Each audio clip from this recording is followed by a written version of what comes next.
তুমি তোমার স্রষ্টার হক ও মর্যাদাকে পর্যন্ত অস্বীকার করে বসেছ।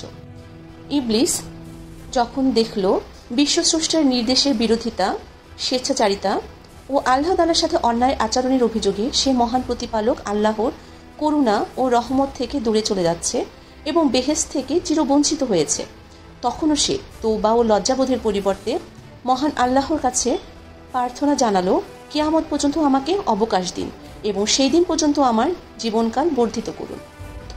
অতএব শয়তানের প্রার্থনা মঞ্জুর করা হলো। এটা শুনে শয়তানি যেন আরও মাথাচাড়া দিয়ে উঠল।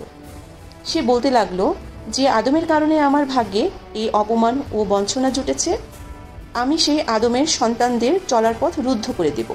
ডানে বাঁয়ে আশেপাশে ও চতুর্দিকে প্রতিবন্ধকতা সৃষ্টি করে আমি তাদেরকে পথভ্রষ্ট করব এবং তাদের বেশিরভাগকেই তোমার অবাধ্য ও অকৃতজ্ঞ করে ছাড়ব।